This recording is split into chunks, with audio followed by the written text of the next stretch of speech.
बिस्मिल्लाहिर्रहमानिर्रहीम। अस्सलाम वालेकुम नाज़रीन, मैं हूं साकिब राठौर। आप देख रहे हैं MM न्यूज़ का फेसबुक लाइव पाकिस्तान के दारुल हुकूमत इस्लामाबाद से। इस वक्त मैं मौजूद हूं इस्लामाबाद हाई कोर्ट के सामने और इस्लामाबाद हाई कोर्ट में आज एक अहम पेशरफ्त सामने आई जब मियां मोहम्मद नवाज शरीफ साबिक़ वज़ीर आज़म पाकिस्तान 21 तारीख को 21 अक्टूबर को वापस आना था और अब उनकी हिफाजती ज़मानत के लिए रिट पटिशन दायर करने की इत्तलात आ रही हैं। हमारे साथ मौजूद हैं, कोर्ट की बीट करते हैं ज़ियाद। बहुत शुक्रिया आपके वक्त देने का। ये बताइएगा कि ये किन चक्रों में पड़ गई है जो PDM बल्कि मुस्लिम लीग नवाज। बिस्मिल्लाहिर्रहमानिर्रहीम। आपका बहुत शुक्रिया। आज अतादार साहब आएंगे यहाँ पे इस्लामाबाद हाई कोर्ट में और वो यहाँ पर दरख्वास्त देंगे नवाज शरीफ के ज़मानत के हवाले से। तो नवाज शरीफ अब 21 अक्टूबर को आ रहे हैं पाकिस्तान में, लाहौर आएंगे और लाहौर में वहाँ पर उनका भरपूर इस्तकबाल होगा। जैसे कि आपको पता है कि यहाँ पर रावलपिंडी कैसा इस्तकबाल होगा?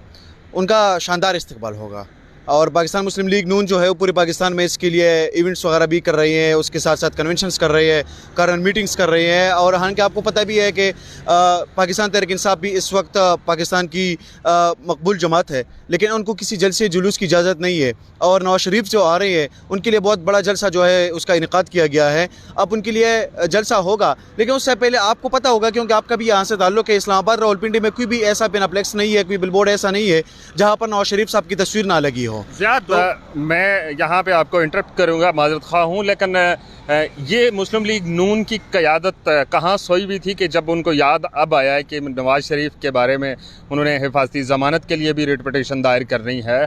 इससे पहले भी यहीं पे ये लोग मौजूद थे और नवाज शरीफ 50 रुपये के स्टाम और 2 हफ्ते के लिए मुल्क से बाहर गए थे। हाँ, ये ना पहले असल में ये था कि पहले इनकी जब गवर्नमेंट आ गई उसके बाद इनका ये प्लान था कि नवाज शरीफ को किसी न किसी तरीके से ये लेके आए, लेकिन अब बात नहीं बन रही थी। अब ऐसा लग रहा है क्योंकि अगर नवाज शरीफ भी कोई छोटा बंदा तो है ही नहीं, ठीक है, वो जब पाकिस्तान आ रहा है तो कोई ना कोई मामला तो हुआ है, कोई ना कोई इंडिकेट तो उनको किया गया है कि आप आएंगे, आपको कुछ नहीं कहा जाएगा। तो अब नवाज शरीफ साहब आ रहे हैं। अब कुछ लोग ये भी कह रहे हैं कि शायद उनको गिरफ्तारी भी उनकी हो जाए, लेकिन मुझे नहीं लगता कि उनकी गिरफ्तारी होगी, क्योंकि ऑब्वियस है कि अगर वो आ रहा है तो उनकी बात यहाँ पर सेटल ही होगी। हम जब बात कर रहे थे तो हमने देखा कि सुप्रीम हाई कोर्ट के दूसरे वाले गेट से अता तारड़ और उनकी लीगल टीम इस वक्त हाई कोर्ट के अंदर दाखिल हो चुकी है। हाँ, अता तारड़ साहब जो है वो इस वक्त आपने खुद भी देखा है, वो सामने आए हैं। अब हाई कोर्ट के अंदर वो चले गए हैं। अब वो दरख्वास्त करेंगे, उसके बाद जो है वो अब कल उसका फैसला फिर सुनाया जाएगा कि कल उसका पहले तो ये होगा ना कि रिट पिटीशन दायर करेंगे और वो समाअत के लिए मुख्तस की जाएगी, क्या उसको मुकर्रर किया जाएगा या नहीं किया जाएगा, अदालत ये फैसला करेगी। उसके बाद आप समझते हैं कि नवाज शरीफ को एक बार फिर से पाकिस्तान का वज़ीर आज़म बनाने की तैयारियाँ मुकम्मल की जा रही हैं? बिल्कुल ऐसे लग रहा है और इस तरह की कुछ इंडिकेशंस जो है वो भी आ रही हैं और कल फैसला हो जाएगा इस पे कि उनको ज़मानत मिल रही है या नहीं मिल रही है, लेकिन उनको ज़मानत मिलेगी, इसमें कोई शक नहीं है।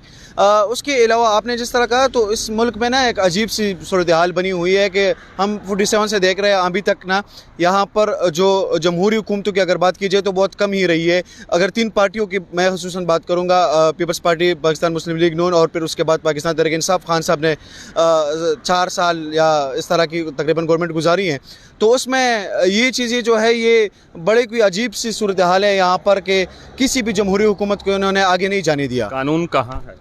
कानून जो है अब इस वक्त कोई कानून वगैरह ये चीज़ें नज़र नहीं आ रही है, क्योंकि एक तरफ आप देखें तो कोई इस तरह की कोई लीगल चीज़ आपको नज़र नहीं आएगी। आप देखें, मैंने पहले भी आपको बताया कि पाकिस्तान तहरीक इंसाफ जो है वो कुछ भी नहीं कर सकती। उसका बंदा घर से बाहर निकलता है तो उसको पकड़ा जाता है। वो फ़लस्तीनियों के साथ अगर इज़हार यकजहती करता है उनको पकड़ा जाता है।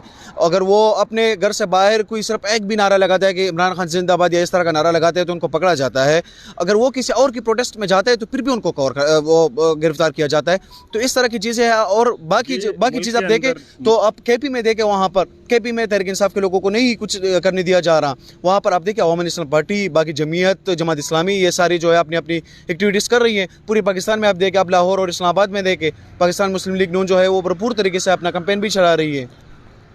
मुल्क के अंदर कहा जाता है कि इंतखाबात के लिए लेवल प्लेइंग फील्ड होनी चाहिए। मुस्लिम लीग नून भी इसका मुतालबा करती रही, इससे कबल पाकिस्तान पीपल्स पार्टी भी करती रही, जमात इस्लामी भी करती रही, पर इंतखाबात होने के बाद कहा जाता था कि लेवल प्लेइंग फील्ड नहीं है। अब तहरीक इंसाफ के ज़ेर अताब है तहरीक इंसाफ इस वक्त है, तो वो भी मुतालबा कर रहे हैं कि हमें लेवल प्लेइंग फील्ड दी जाए। क्या यह इनका बुनियादी हक नहीं है? बिल्कुल, अगर बाकियों का हक है तो इनका भी तो हक है। और पाकिस्तान तहरीक इंसाफ जो है वो इस मुल्क की ही जमात है और उनकी हर शहरी जो है, मैं समझता हूँ कि वो इस मुल्क का शहरी हैं। तो अगर कोई गैर कानूनी कोई चीज़ नहीं हो रही है तो फिर उनके साथ ये ज़्यादती नहीं होनी चाहिए। और आप देखिए, एक अजीब सी चीज़ है कि ये जो मुस्लिम लीग के कायद है नवाज शरीफ साहब, ये जब लंदन जा रहे तो फिर भी यही केसेस थे, ये सारी चीज़ें थी। आज जब वापस आ रहे तो फिर वही की चीज़ें हैं। तो अब क्या ऐसा हुआ है, और हर आम शहरी के जहन में ये सवाल है कि क्या ऐसा हुआ है कि नवाज शरीफ को अब कुछ नहीं कहा जा रहा, वो अब दोबारा आ रहे हैं। तो अब उसके बाद तो पता चलेगा कि वो नवाज शरीफ के साथ क्या करेंगे। मुझे लगता है कि अब कुछ ना कुछ तो हो रहा है। पाकिस्तानी अवाम कबूल करेगी? पाकिस्तानी अवाम तो सब कुछ कबूल करके आई हैं। वो ना, ये कुछ दिनों की बात होती है फिर वो भूल जाते हैं, ठीक है, उनको याद ही नहीं रहती। ये तो इन लीडरों ने खुद भी कहा है कि पाकिस्तानी अवाम ने ये भूल जाती है चीज़ें, ठीक है। और अब मैं आपको इमरान खान के हवाले से भी कहूँगा, ठीक है, वो इमरान खान साहब थे जो कहते थे कि बाजवा साहब जो है ये कौम के बाप है और आर्मी चीफ है, बाप होते हैं इस तरह। तो अब आजकल जो है वो उनके ख़िलाफ़ बोल रही है, ठीक है। और उसी की वजह से 9 मई के वाक़यात को फिर देखे, ये सारी चीज़ें जो उसका एक तसलसल है, उसमें खान साहब को इस तरह जेल में डाला गया है। इस वक्त पाकिस्तानी अवाम महंगाई के ख़िलाफ़ एक जहाद कर रही है, जंग लड़ रही है। हुकूमत जो है वो सियासी मामलात के अंदर उलझी हुई है। वो किसी एक को प्रोटेक्शन देने की बात करते हैं, फिर किसी के ख़िलाफ़ हो जाते हैं। अवाम का कौन सोचेगा? आवाम का कोई इस वक्त यहाँ पर ना आवाम पिसी हुई है। आवाम जो है महंगाई के ज़द में है। आवाम के लिए काफ़ी ज़्यादा मसले हैं। आवाम का तो कोई सोच ही नहीं रहा। आप देखें तो अब ये जो निगरान गवर्नमेंट है, निगरान गवर्नमेंट में यहाँ पर वो जो फैसले कर रहे हैं और जो चीज़ें वो डिसाइड कर रहे हैं, क्या इन्हीं का काम है? इनका काम तो ये है कि बस आप इलेक्शन के लिए चीज़ें सेटल करें, आप इलेक्शन करवाए। इलेक्शन के अलावा तो आपका कोई काम ही नहीं है। लेकिन नहीं हो रहा वो सब कुछ, ठीक है। अब इस वक्त और वो ना, हमारे आर्मी चीफ साहब जो है वो भी कह रहे हैं कि ये जो है पेट्रोल की कीमतें कम हो जाएंगी, ये हो जाएगा, वो हो जाएगा। कौन होते हैं ये लोग? ये इस तरह नहीं होता, क्योंकि यहाँ पर एक सिस्टम होना चाहिए।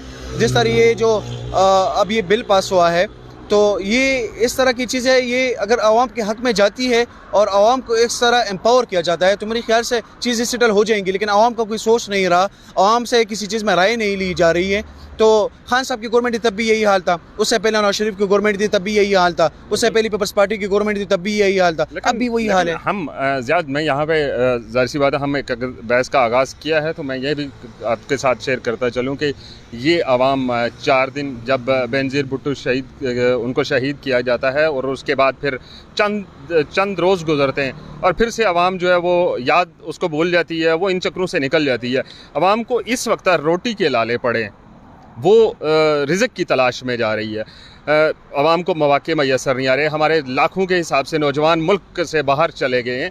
आखिर मुल्क के अंदर माशी सूरत-ए-हाल स्टेबल कब तक होगी, क्या समझते हैं? मुझे नहीं लगता कि ये इतना जल्दी सब कुछ हो जाएगा, क्योंकि काफ़ी ज़्यादा टाइम लगेगा। और आपने बहुत अच्छी बात की है जो आप कह रहे हैं कि नौजवान मुल्क से बाहर जा रहे हैं। इस वक्त हर नौजवान से आप पूछेंगे, आप सवाल करेंगे, आप सहाफ़ी हैं तो हम भी घूमते फिरते इस तरह लोगों से सवाल पूछते हैं, तो हर नौजवान बंदा जो है वो यही कहता है कि बस मैं बाहर जाने के चक्कर में हूँ। और अगर पाकिस्तान की परसेंटेज की बात की जाए तो तकरीबन 80% का जो सर्वे आया है उसमें यह है कि हर नौजवान यही चाहता है कि बस मैं बाहर किसी न किसी तरीके से चला जाऊँ। अगर किसी के पास पैसे नहीं है तो नहीं जा सकता, अगर किसी के पास जिसके पास पैसे नहीं है वो गैर कानूनी तरीके इख्तियार करता है, वो तो करता है। वो छोटे मोटे ममालिक में वो चीज़ें होती है, लेकिन फिर वो यही भी उनको, आपको पता है कि अगर पैसे उनके पास नहीं है तो उनके लिए जाना काफ़ी मुश्किल होता है। लेकिन इस वक्त जो मिडिल क्लास तबका है वो भी इंतहाई मुश्किल में है। वो बस वही लोग ज़्यादातर मेरे ख्याल से बाहर जा रहे हैं। और ये जो बाहर जाना है तो ये आपको नहीं लगता कि ये अफसोस की बात है पाकिस्तानियों के लिए? सवाल आपसे ये करूँगा कि मियाँ मोहम्मद नवाज शरीफ के पाकिस्तान वापस आने से हमारी माशी, सियासी और दीगर जो मामलात हैं इनके ऊपर क्या असर पड़ेगा? शहबाज शरीफ साहब ने कहा है कि जो माशी हालात हमारे ख़राब है, ये एक ही नवाज शरीफ है जो वो ठीक कर सकता है, ठीक है। क्या कहते हैं? मैं आपको बताता हूँ।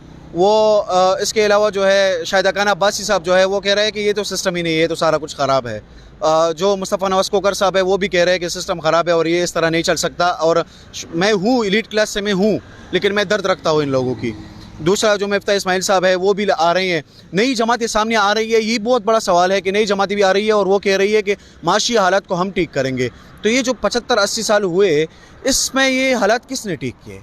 ख़राब किसने की और ठीक कौन करेगा, ये सवाल हम अपनी आवाम पे छोड़ते हैं। नाज़रीन, इस्लामाबाद हाई कोर्ट से आप देख रहे थे इस वक्त अब से कुछ देर बाद मियां मोहम्मद नवाज शरीफ साहब की जो हिफाजती ज़मानत के लिए रिट पिटीशन दायर की जाएगी और उसके बाद अब देखना यह है कि अदालत उसको समाअत के लिए मुकर्रर करती है या नहीं, फिर नवाज शरीफ की हिफाजती ज़मानत मंजूर होती है या नहीं, ये सवालात अपनी जगह पे।